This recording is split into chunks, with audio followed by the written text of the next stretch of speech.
one thing that we could stick to is theism, and specifically within the Abrahamic theism, Muslims and Christians being united on the basis of, love for Jesus. I do think that we definitely need to focus on that.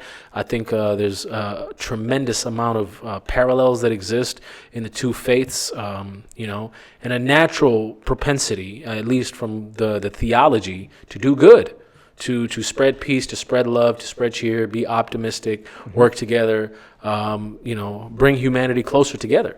And there is another group that wants to pursue disorder and has historically pursued disorder, has been thrown out of country after country after country in the same country over and over and over again. Some say 109 times, some say as many as 309 times. And the number is probably somewhere in the middle. So at the end of the day, if we don't address that, we're never, ever going to get anywhere, because we're going to keep, avoiding that and coming around to the other side. And then they're going to be involved in all of our activist movements. I mean, there's a reason why. Palestinians are largely Muslim. There are some Christians there. No Muslims and no Christian Palestinians are really interested in promoting homosexuality. So you explain how at the Palestine Film Festival, there's multiple films about homosexuality. I mean, let's assume that this is a natural phenomenon that affects somewhere between 1% and 5% of the population, given the epoch. All right. At this point, generationally, it's now at 15% through indoctrination. Through brainwashing, through actual sexual abuse, et cetera, et cetera.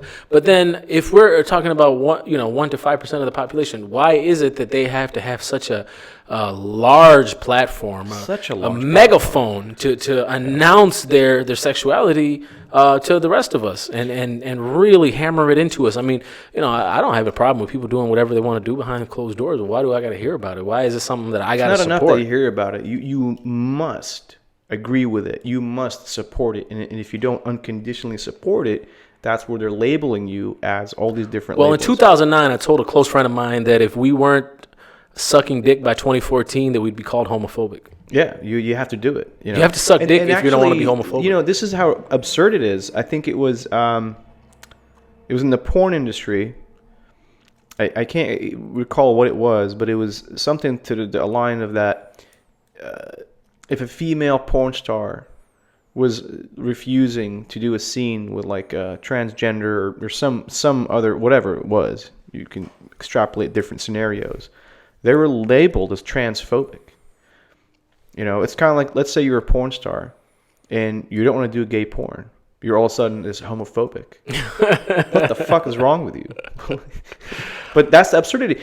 And as a matter of fact, you can extrapolate that further. If you don't want to have sex with animals, you're anti-animals. Somebody came out recently and defended bestiality.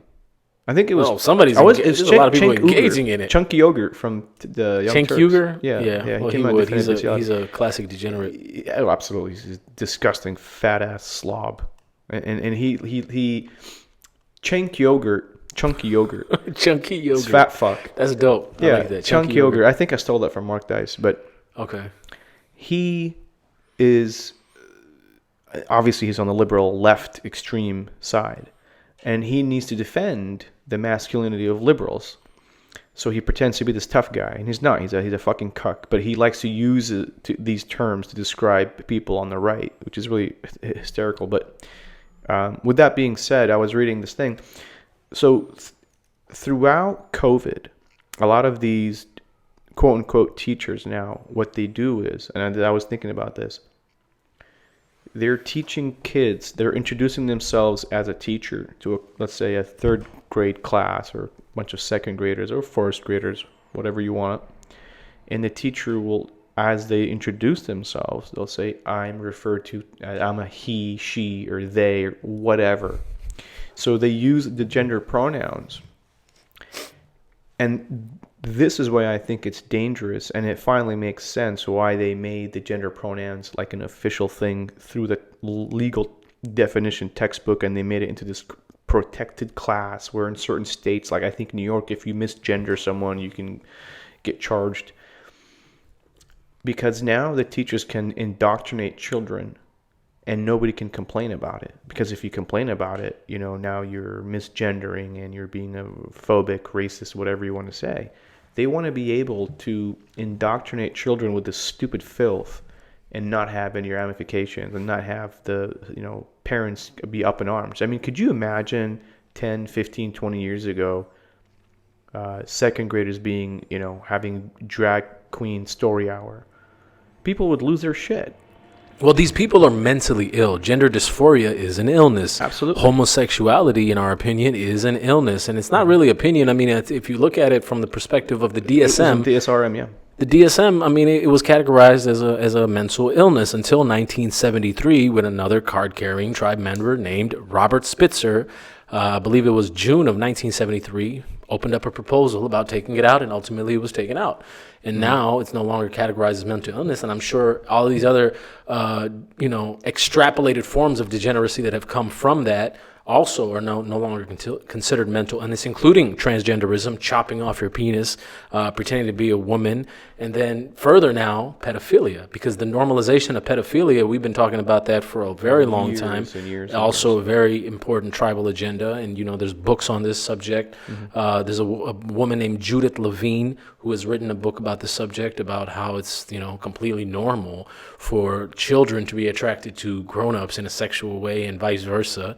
And so, and at the same time, polygyny, for example, one man having multiple wives is looked down upon and hated and heaped with scorn and ridicule. But at the same time, all of these various forms of degeneracy are enforced to the point of, if you're really not cool with this, hey, guess what, buddy? It's 2022. What are you talking about? How could you not be okay with this? So, why would you want to protect your children from the infinite pleasures of the flesh? Because we have a pedophile in chief right now. And I think that's not a coincidence that Ashley Biden's diary, Ashley Biden, that's Joe Biden's daughter, her diary was stolen at some point, and I think I'm not sure if when she was in rehab or what it was, but it was stolen, and the contents of that diary, which was authenticated, and the FBI knocked down Project Veritas like recently, a few weeks back, maybe a couple of months ago or so, looking for that diary. And in that diary, Ashley Biden is literally saying how she was most likely molested and that Joe Biden was taking inappropriate showers with her as a kid. You look at Hunter Biden's laptop. It was rampant with pedophilia. We've seen the contents. They were data dumped on G News. It's disgusting. It's disturbing. It's fucked up. There's text messages and insinuations of him being inappropriate with, I think, his niece, I want to say. The fact that this all gets swept under... You want to talk about the Anthony Weiner laptop, by the way, was just dismissed, even though there was a guy, I forget his first name, his last name was Coleman, and he was taking notes in a journal in regards to when he was looking through the Anthony Weiner laptop. His notes, and this is all, by the way, on justice.gov. You can go look up these documents. And look into a guy named Bill Priestap, because he's the one that swept it under the rug. In his notes, it says Anthony Weiner texting 15-year-old sexually explicit content, thousands of emails. He notes Hillary Clinton and Foundation, and he notes crime against children. This is all in the Anthony Weiner laptop. There was about 14 NYPD officers, I want to say, that saw the contents of this laptop. And I think 14 of them had to go puke. These are hardened criminal investigators. You know, they've seen shit. They had to go vomit because of what they saw on the laptop. And I think it's called satanic ritual abuse for a reason. 12 out of the 14 dead. Yeah. That's weird shit. That's not a coincidence. Nope. Swept under the rug. Like SEAL Team 6. No one talks about it. As a matter of fact, there's a note on page 294 of the document that's regarding the Anthony Weiner laptop. And it says, the court examiner stated that the first file he clicked on was an image of a document marked sensitive but unclassified, with the initials HRC, which is Hillary Rodham Clinton. written on it in a blue felt-tipped marker. The cart examiner stated that he immediately ceased his examination and reported this to the case agent and the cart supervisor. The case agent recalled the cart examiner showing him this document and told us that he commented, quote unquote, "We can't be looking at this," end quote. That's wild. That's fucking wild. And this is, no one talks about it. Trump came out in 2011, I want to say, on Piers Morgan's show, and he talked about Pizzagate and Anthony Weinergate in the same sentence. So he knew. And in 2015, there's an audio of Trump talking about Epstein Island. He called it a cesspool. So he dropped the clues too. But when it comes to the pedophilia, when it comes to child trafficking, the politicians stay silent. Nobody's raising anything. As a matter of fact, there was a state senator, female, Nancy Schaefer, God rest her soul. Yeah, Nancy Schaefer definitely spoke about this. Rest in peace. Definitely pursued it very, very hard. 100%. I have an audio clip. I have to remind me next time to upload it. It was on the Pizzagate expose that we had on YouTube that was nuked. Nancy Schaefer, state senator, did this whole entire investigation on CPS, Child Protective Services, which is the number one child trafficker in the planet. And she had a documentary that's supposed to come out about that. And she was taken out. She was assassinated. This is a very crucial point. Child Protective Services is the leader in, manufacturing child booty for the politicians. Oh, yeah. This is a very interesting phenomenon that exists that we need to address at some point, in much more elaborate detail. Whenever the monsters are doing something illicit, the title that they will give the organization is the exact opposite. Kind of like For the example, Patriot Act.